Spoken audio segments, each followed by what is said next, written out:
அனைவருக்கும் வணக்கம். இன்றைக்கி நம்ம என்ன பார்க்க போகிறோம்னு கேட்டிங்கன்னா, கிரகங்களின் உச்சமும் நீச்சமும். எந்தெந்த கிரகம் எங்கே உச்சமாகுது, எந்த கிரகம் எங்கே நீச்சமாகுது அப்படின்றத இப்போ பார்ப்போம். ஃபஸ்ட்டு உச்சத்தை பற்றி பார்ப்போம்.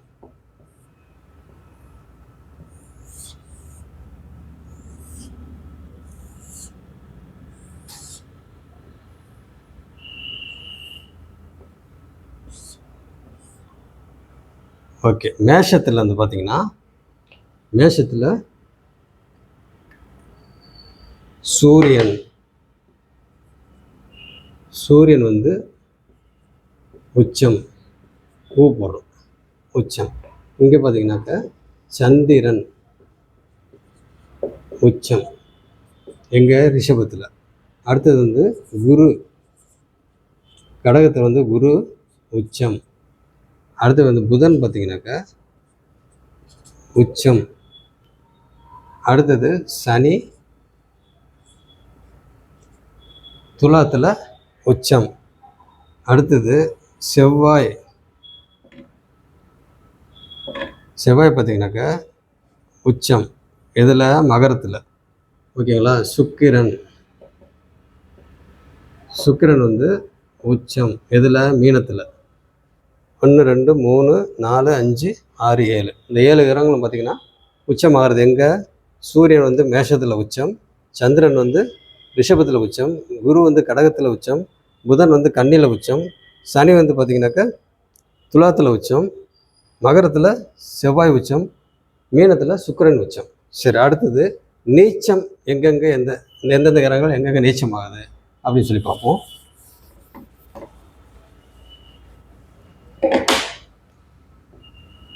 நீச்சம்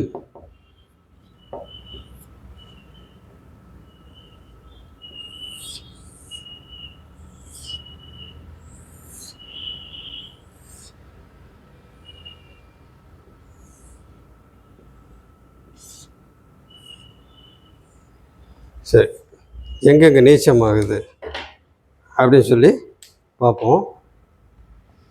மேஷத்தில் வந்து பார்த்திங்கனாக்கா சனி நீச்சம்.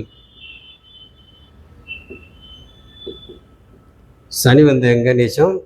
இங்கே இதில் மேஷத்தில் சனி நீச்சம். அடுத்து பார்த்திங்கனாக்கா செவ்வாய் இதில் கடகத்தில் வந்து செவ்வாய் வந்து பார்த்திங்கனாக்கா நீச்சம். அடுத்தது சுக்கிரன் நீச்சம். எங்கே? கன்னியில் சுக்கிரன் நீச்சம். அடுத்து பார்த்திங்கன்னா சூரியன் நீச்சம், துலாத்தில் வந்து சூரியன் நீச்சம். ஓகேங்களா. அடுத்தது பார்த்திங்கனாக்கா சந்திரன் வந்து நீச்சம். இதில் விருச்சிகத்தில் வந்து சந்திரன் நீச்சம். சரிங்களா. அடுத்தது பார்த்திங்கனாக்கா இங்கே வந்து குரு நீச்சம். குரு வந்து இதில் நீச்சம், மகரத்தில் குரு நீச்சம். அடுத்தது புதன் நீச்சம். அப்போ 1 2 3 4 5 6 7 இந்த 7 கிரகங்களும் பார்த்திங்கன்னா எங்கெங்கே நீச்சம் ஆகுதுன்னு தெரிஞ்சு போச்சு. ஓகேங்களா. அப்போ சனி வந்து மேஷத்தில் நீச்சம், செவ்வாய் வந்து கடகத்தில் நீச்சம், சுக்கிரன் வந்து கன்னியில் நீச்சம், சூரியன் வந்து துலாத்தில் நீச்சம், சந்திரன் வந்து விருச்சிகத்தில் நீச்சம், இதில் மகரத்தில் வந்து குரு நீச்சம், மீனத்தில் வந்து பார்த்திங்கனாக்கா புதன் நீச்சம். ஓகேங்களா. இப்போ இதை வந்து ஒரே கட்டத்தில் நீங்கள் எழுதிங்க, அப்போ தான் புரியும். உங்களுக்கு புரியணுன்றதுக்காக தான் உச்சம் தனியாக நீச்சம் தனியாக போட்டேன். இப்போ இது ரெண்டுத்தையும் பார்த்திங்கன்னா ஒரே கட்டத்தில் போட்டுங்க. ஓகேங்களா.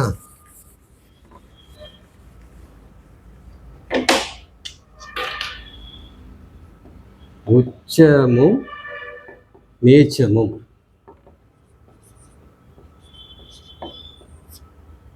ஓகே.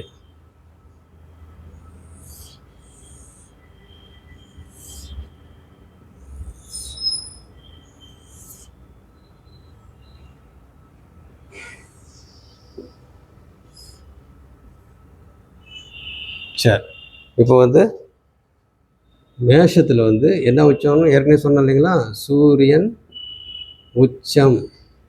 இந்த அம்புக்குறி மட்டும் போடுறேன் இதில் பார்த்துங்க, இல்லை ப்ராக்கெட்லேயே போடுறேன். உச்சம் ஊ மட்டும் போடுறேன், நீச்சத்துக்கு வந்து நீ மட்டும் போடுறேன். அப்போ சூரியன் பார்த்தீங்கன்னா இதுக்கு நேராக பார்த்தீங்கன்னாக்கா துலாத்தில் சூரியன் நீச்சம். சூரியன் வந்து நீச்சம். ஓகேங்களா? அடுத்தது சந்திரன் உச்சம். இதில் ரிஷபத்தில் சந்திரன் உச்சம், அதுக்கு நேராக 7ஆம் வீட்டில் பார்த்தீங்கன்னாக்கா சந்திரன் நீச்சம். ஓகேங்களா? சந்திரன் நீச்சம். அடுத்தது குரு உச்சம். இதில் கடகத்தில் அப்படியே 7ஆம் வீட்டுக்கு இங்கே வந்தீங்கன்னாக்க குரு நீச்சம். குரு இதில் மகரத்தில் வந்து குரு நீச்சம். இதே மகரத்தில் பார்த்தீங்கன்னா செவ்வாய் வந்து உச்சம். அப்படியே 7ஆம் வீட்டில் இங்கே வந்தீங்கன்னாக்க செவ்வாய் நீச்சம். ஓகேங்களா? அடுத்தது இங்கே சுக்கிரன் உச்சம். அப்படியே இங்கே வந்தீங்கன்னாக்கா கன்னியில் வந்து மீனத்தில் வந்து சுக்கிரன் உச்சம், இங்கே வந்து சுக்கிரன் நீச்சம். எதில்? கன்னியில். ஓகேங்களா? சரி, இதே வீட்டில் புதன் உச்சம்.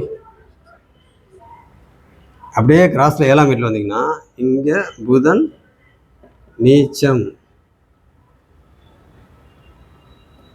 சரி, அடுத்தது சனி. சனி அப்படியே 7ஆம் வீட்டில் போட்டிருக்கேன். 7ஆம் வீட்டில் பார்த்தீங்கன்னாக்க துலாத்தில் சனி உச்சம்.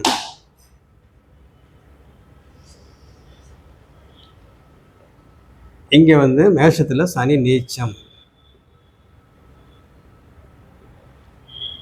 அவ்வளோதான், எல்லாம் போட்டேன் இல்லைங்களா? எதாவது போட மாட்டேண்ணா? சரி, எல்லாம் போட்டாச்சு. மேஷம், ரிஷபம், கடகம், கன்னி, ரிஷபம், இது துலாம், விருச்சிகம், மகரம், மீனம். ஓகே, எல்லாமே போட்டாச்சு.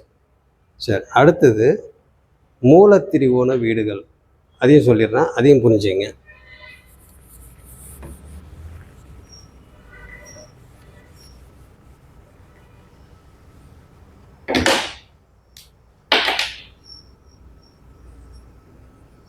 மூலத்திரிகோண வீடுகள் அப்படின்னா செவ்வாய்க்கு வந்து பார்த்தீங்கன்னா மூலத்திரிகோண வீடு எது அப்படின்னு கேட்டிங்கன்னா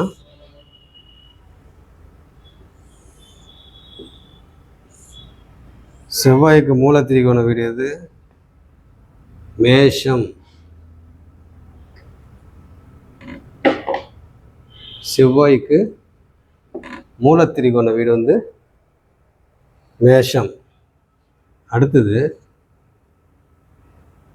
சந்திரனுக்கு மூலத்திரிகோண வீடு வந்து பார்த்தீங்கன்னாக்கா ரிஷபம். ஓகேங்களா? அடுத்தது சூரியனுக்கு மூலத்திரிகோண வீடு சிம்மம்.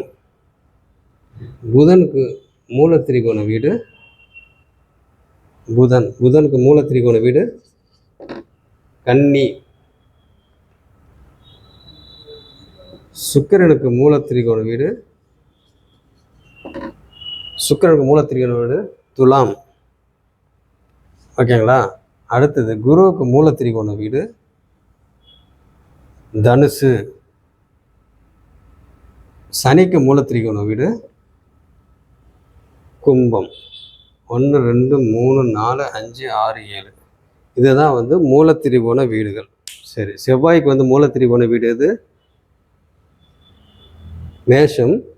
அடுத்தது சந்திரனுக்கு மூலத்திரிகோண வீடு ரிஷபம். சூரியனுக்கு மூலத்திரிகோண வீடு சிம்மம். புதனுக்கு மூலத்திரிகோண வீடு கன்னி. சுக்கிரனுக்கு மூலத்திரிகோண வீடு துலாம். குருக்கு மூலத்திரிகோண வீடு தனுசு. சனிக்கு மூலத்திரிகோண வீடு கும்பம். இதை மட்டும் புரிஞ்சுங்க. அடுத்தது வந்து என்னன்றதை சொல்கிறேன்.